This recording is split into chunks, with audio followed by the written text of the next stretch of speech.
We're always looking to make changes in TCGs, whether it's slight changes to our deck or changes to the way that we're playing, or even looking at different lines and combos that we could potentially use against certain cards in the meta.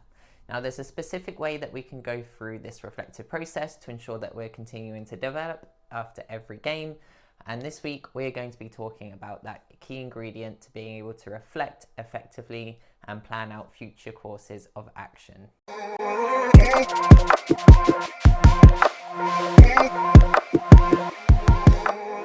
Welcome back to TCG Psychology, the channel where we turn psychological insights into competitive advantages. This week we're going to be talking about this idea of reflection and setting action plans to improve our gameplay moving forward.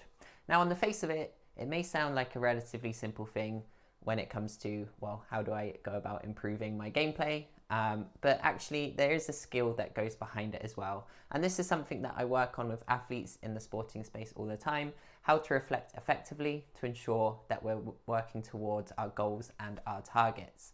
So when it comes to TCGs, there may be times where we decide to reflect on our gameplay and our deck fairly consistently, especially during the deck building phase, but also after each competitive tournament that we enter. And what we're looking for at this point usually is to refine our decks. Maybe we're building a new deck and we need to figure out how it's going to play into the current meta, or we're at that point where we're happy with our deck, we're just refining those last few cards to ensure that it's working the way we want, and maybe we're working on our sideboard to prepare for certain matchups as well. There's specific ways that we go about that, and we're going to cover that in this video. We've spoken about this a little bit before on the channel, but it's really important that we reflect at the correct times.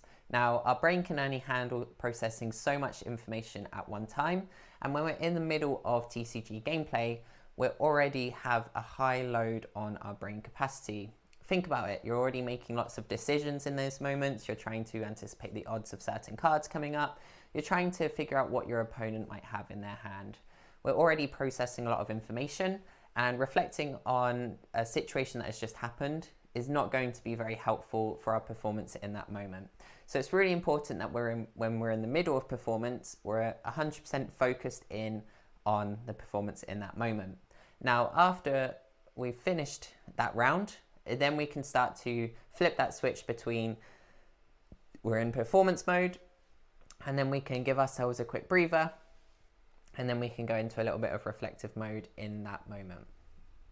What we're going to cover in today's video is a couple of tips and tricks on A, how we're going to be able to actually reflect in these moments, and then B, what does that reflection process actually look like as well.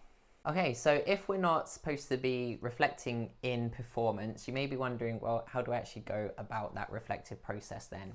Well, first of all, when you're in your competition, so when you're in the middle of a round and you're in the middle of that gameplay, what can be very beneficial is to take brief notes at key moments of the game that you need to reflect on. So these can be critical moments. Maybe you tapped out too many mana in one situation, or maybe you had a big combo that you're trying to pull off and your opponent interrupted it sooner than you were expecting. Well, these are moments where you can write down some quick notes during the game to remind yourself afterwards. It's really important that during the game we're still focused on what we have in our hand, what our optimal plays are, and potentially what our opponent has. So quick notes in the game can be really useful. Now, as soon as that round's finished, hopefully you're not switching from one round straight to the next round. I know sometimes that does happen, especially if you're playing control decks, etc. You may not necessarily have a lot of time between rounds, but you should have a few minutes where they're flipping that round over and you've got some time to kind of gather your thoughts again.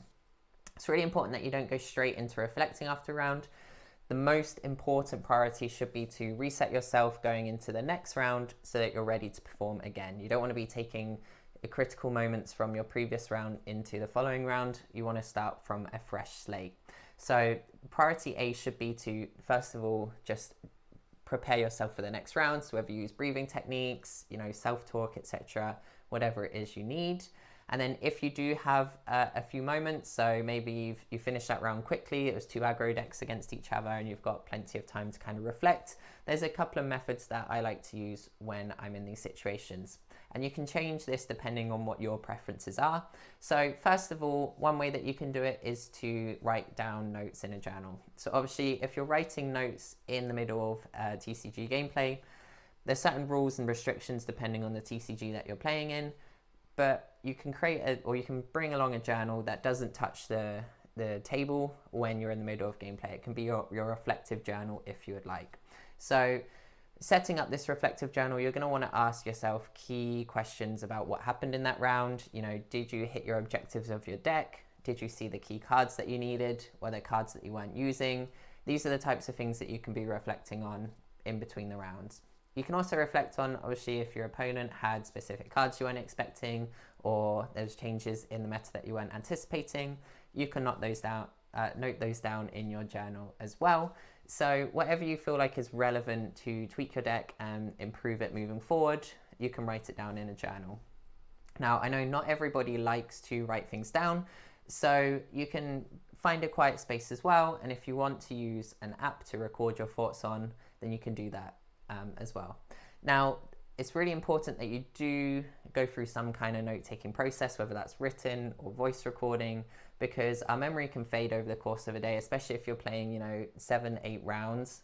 Then you might not be able to remember what happened in round 3 or 4 as accurately as you would if you're recording this straight after that round happened. So taking those notes during the day is really beneficial for you to keep those fresh details so that you can look back on that later and remember what you actually meant or what actually happened in those rounds as you go to tweak your deck as well. After you finish the tournament, it's also important to let yourself have some moments, especially if you had a bad day, to just kind of ruminate in that situation for a minute and then move on to the action planning on what you're going to do. So the next stage of this video, we're going to look at how we can actually go through that reflective process after a long tournament day. So before we go into too much detail about what that reflection process is actually going to look like, remember there's multiple ways of going through this reflective process, and you're more than welcome to do your own research to see if there's a way that's more effective for you. But I'm going to go through one method that you can use in this video today. Now, the reflection process is going to happen probably the day after the tournament has occurred, if you have the time to go through that. It's really important not to reflect too soon after the tournament, because our emotions can be very high immediately after performance, and we want to make sure we're in a neutral headspace to reflect most effectively. Now, one thing that we need to do when we're reflecting is to actually set action plans moving forward. I see it all too often that people go through, well, actually, this didn't work out, this didn't go well, I could improve here, but don't take the appropriate steps to then plan out what they're actually going to change moving forward. So the first part of the reflective process then is to remind yourself of a description of what happened in that event. So you might be reflecting on something that happened in round 3 of the tournament. You know, describe what you were playing, what your opponent was playing in as much detail as possible. You'll want to remember key things like cards that were in play, cards your opponent had, cards that you had, options you had, options your opponent had, in as much detail as possible for this to be effective. So something that I see missed all too often as well is linking in with your feelings in this situation. Our feelings can actually give us a lot of clues as to what we might need to change moving forward, and also gives us that hint at, do I want to have those feelings again in these situations, or do I want to be able to change them? So at a basic level, for instance, you might have something that didn't go very well in that round. Maybe you were planning on playing out a really cool combo, you lay down your first card and it's instantly removed. You know, that's probably going to have some negative feelings in that situation. We don't want to experience those negative feelings going forwards. That's a key part of the reflection process. But there's also more advanced ways of looking at that as well. We look at, maybe you're in that round 3, it's a tight game, you're feeling very, very nervous and you're just very uncomfortable trying to decide what card to play. Now, actually, if we look at that, that's really a good cue that we're not preparing effectively for certain stages of a tournament. And again, we can use that as a key part of the reflective cycle. So the first 2 stages of reflecting, is to look at, you know, what actually happened in these key moments in as much detail as possible, and then also reflecting on what feelings occurred as a result of those situations as well. So after we've reflected on the details of that situation and the feelings that we experienced during that situation, we're now going to analyze the situation from different perspectives. So first of all, we've got our own perspective, so we can take a look at, you know, what cards did we have available to us in our hand? Was that the optimal play in that situation? Were there other opportunities for us to play cards, etc.? Those kind of details are going to be important during the analysis. You may also want to think about how you're going through that thought process, that decision making, to analyze your own performance as well as your deck's performance as well. And then we're also going to look at the perspective of that short-term and long-term game plan. In the short term, was there an instant impact on the board state? Were you able to achieve something from playing that card, or was it a total waste of our resources or mana? In the long term, how did that impact the rest of the game? Did it set off that streak for you to end up losing? Was there a potential for you to be able to come back and play into the game moving forward? And we can also look at it from our opponent's perspective as well. How much did we waste of their mana or their resources to remove our card from the board? Did it impact their short-term and long-term game plan? These are the kinds of details that we're going to analyze from that situation.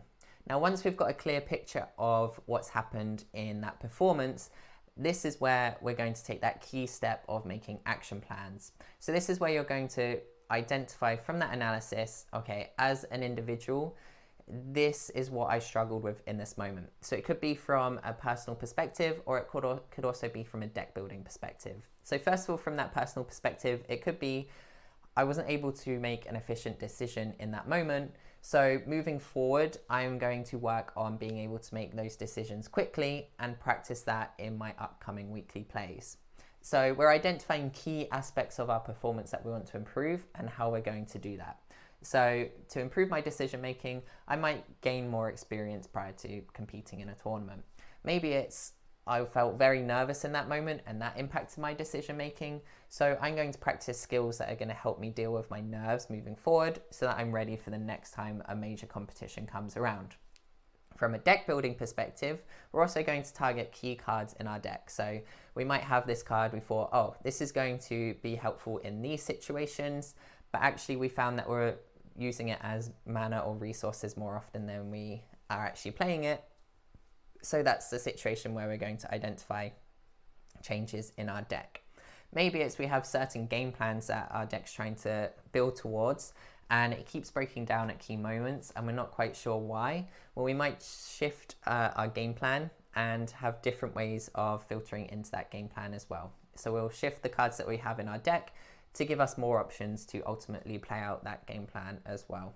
So when it comes to that reflection, we want those action plans in place. We want to be able to identify key areas of both our personal performance and how we might improve, but also our deck and how we might identify specific cards in our deck to switch out and cards that we're going to try moving forward. Some quick tips and tricks from me then in order to be great at reflecting and setting action plans in TCGs. I think that it's really important to have a set routine of how we're going to go through this reflective process. So that's for in between rounds and also when you go through that larger reflective process. You may find it beneficial to have certain prompts or questions that you have written down that you're going to answer in between rounds or when you go through that greater reflective cycle in order to keep it consistent and know what you're trying to answer each time. I'll also recommend making sure that you find a way that works for you. Some people prefer to write things down and have that physical action of going through that reflective process. Other people prefer not to write down and would rather record their thoughts, maybe on a voice app, etc., as a voice memo. That's totally fine as well. Find something that you are comfortable with, and most importantly, be consistent with your reflective cycle. Make sure that you are doing it. If you want to compete at those top levels of competitions, you need to be able to reflect effectively after each competition that you enter to ensure that you're improving as an individual, but also you're improving your deck building skills as well.